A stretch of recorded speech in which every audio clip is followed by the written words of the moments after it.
এই কাহিনীর সমস্ত চরিত্র এবং ঘটনা সম্পূর্ণ কাল্পনিক। বাস্তবে জীবিত বা মৃত কোনো ব্যক্তি অথবা কোনো ঘটনার সাথে এর মিল থাকলে তা সম্পূর্ণ অনিচ্ছাকৃত এবং কাকতালীয়। ব্যবহৃত অপ্রাকৃত এবং অলৌকিক ঘটনাক্রম পরিবেশনার উপক্রম মাত্র। কুসংস্কারে বিশ্বাস করবেন না, কুসংস্কার ছড়াবেন না।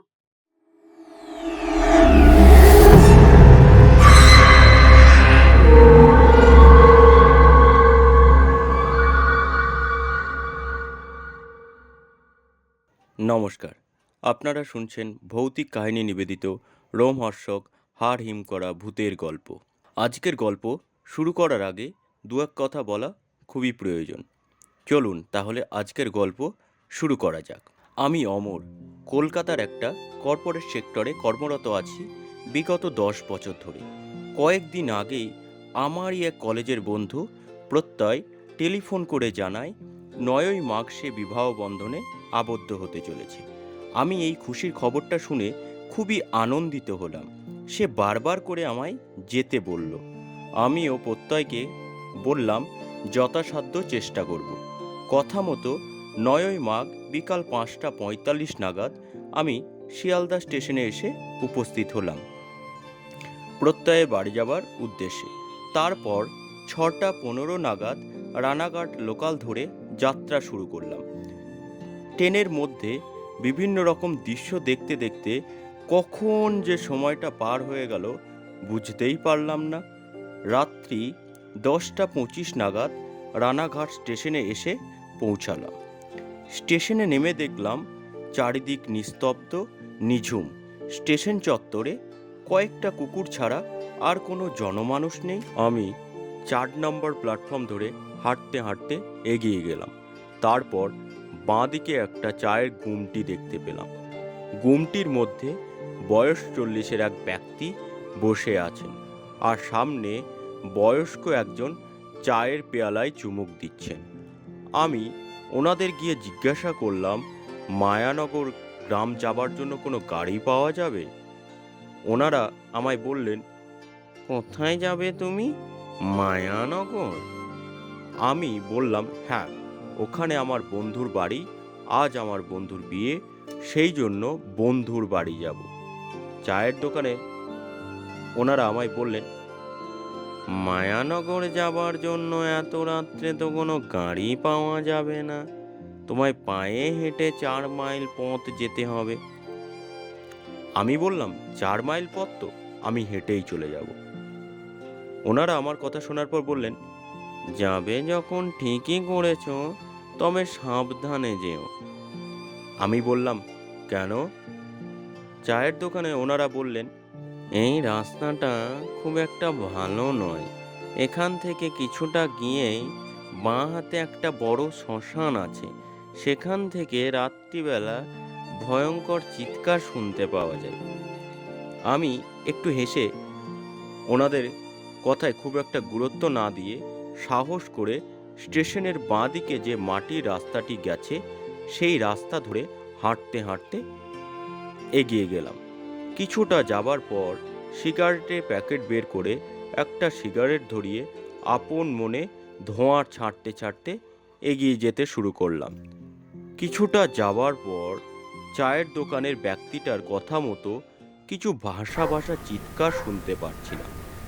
আমি খুব একটা গুরুত্ব না দিয়ে এগিয়ে যাচ্ছিলাম। যত দূর এগিয়ে যাচ্ছি তত চিৎকারগুলো বিকট থেকে বিকটতর হতে লাগলো। এমনিও মাঘ মাসে শীতের রাত, তার ওপরে এই ভয়ঙ্কর চিৎকার, সব কিছু মিলিয়ে আমার বুকের ভিতরটা কেঁপে উঠল। অন্ধকার রাস্তা, আর আমার কাছে যথেষ্ট আলোও নেই সামনে দেখার মতো। কিছুটা যেতেই প্রচণ্ড শিয়ালের চিৎকার শুনতে পেলাম, সাথে কুকুরেরও চিৎকার। এবার আমি রীতিমতো ভয় পেয়ে গেলাম। আমার পায়ের তলার মাটি শক্ত থেকে নরম হতে শুরু করলো। কিছু বুঝে উঠতে পারলাম না। আলো আঁধারি অন্ধকারে যতটা অনুমান করতে পারলাম, রাস্তার ডান দিকে একটা বড় গাছ এক পায়ে দাঁড়িয়ে আছে। গাছের নেই কোনো পাতা, রয়েছে কয়েকটা ডালপালা দেখে মনে হলো একটা নর কঙ্কাল দাঁড়িয়ে আছে। চোখের পলক ফেলতেই সেই গাছের পিছন থেকে ঘনা গলায় একটা কণ্ঠস্বর ভেসে আসলো। কে ওখানে? এত রাতে এখানে তুই কি করছিস? তুই জানিস না এত রাতে এদিকে কেউ আসে না? তোর কি মৃত্যুর ভয় নেই? যা, চলে যা, যা বলছি। আমি এই কথাগুলো শোনার পর সাথে সাথে আমার প্রাণ যায় যায়। তখন ভয়ে কোনো দিকে না তাকিয়ে আমি দ্রুত গতিতে সামনের দিকে এগিয়ে গেলাম। এগিয়ে যেতেই ভেসে এলো ভয়ঙ্কর রকমের বাচ্চার কান্না। এ যেন এক অদ্ভুত আওয়াজ, বাচ্চা শিশুর হাসি কান্না মিশ্রিত। ভয়ে তখন আমার গলা শুকিয়ে গেছে। সেই মুহূর্তে একটু দূরে তাকিয়ে দেখতে পেলাম মহাশ্মশান। রাত্রি তখন 12টা 5। তখনও সেই শ্মশানে দাও দাও করে জ্বলছে আগুন। আমি বুঝতে পারলাম কোনো শবদেহ দাহ হচ্ছে। এসব দেখে তখন আমার দেহে আর প্রাণ নেই, প্রাণ যাই যাই অবস্থা। নিজের প্রাণ বাঁচানোর তাগিদে কোনো দিকে না তাকিয়ে দ্রুত গতিতে সামনের দিকে এগিয়ে চলেছি। হঠাৎ করে নাকের মধ্যে একটা সুন্দর গন্ধ এলো, আর একটা শীতল হাওয়া আমার শরীর ও মনকে শীতল থেকে শীতলতর করে দিল। নিমেষেই চোখের পলক ফেলতেই দেখলাম একটা কালো মূর্তি। সেই কালো মূর্তিটা আমার সামনের দিকে এগিয়ে আসছে। হঠাৎ করে একটা প্রবল হাওয়ায় জঙ্গলে গাছের মাথাগুলো দুলে দুলে পড়ছে। এই পরিস্থিতিতে দাঁড়িয়ে আমার মনে হলো আমার পায়ের তলায় মাটি নেই, আমি শূন্যের উপর ভাসছি। নিমেষেই কালো মূর্তিটা আমার চোখের সামনে। তারপর কালো মূর্তিটা আমায় বলল, কে তুমি এত রাত্রে এখানে? আমি ভয়ে কি বলবো বুঝে উঠতে পারলাম না। আমার গলা দিয়ে আর আওয়াজ বের হচ্ছে না। তোমার নাম কি? এখানে কেন এসেছিলে? রাত্রিবেলা এই রাস্তা দিয়ে যাবার কারো সাহস হয় না। আমি ভয়ে মৃদুস্বরে বললাম, আমার নাম অমর, মায়ানগর বন্ধুর বাড়ি যাচ্ছি। বন্ধুর আজ বিয়ে। বিয়ে বাড়ি? বিয়ে? মৃদুস্বরে বললাম, এখানে আপনি কি করছেন এত রাতে? আপনার নাম কি? আমি চন্দ্রমুখী, আমি এখানেই থাকি। ওই যে বড় বট গাছটা, ওটাই আমার থাকার জায়গা। ওই মহিলার কথাগুলো আমার একটু অস্বাভাবিক লাগলো। তুমি যাবে আমার সাথে? এসো না, এসো, এসো না, ভয় পাচ্ছ? এসো। আমি একটু অস্বাভাবিক হয়ে গিয়ে ওই জঙ্গলের দিকে এগিয়ে যেতে শুরু করলাম। 2-1 পা এগিয়ে যেতেই পিছন থেকে এক ব্যক্তি আমার ঘাড়ে হাত দিয়ে ডাকলো। এত রাতে আপনি জঙ্গলের দিকে কেন যাচ্ছেন?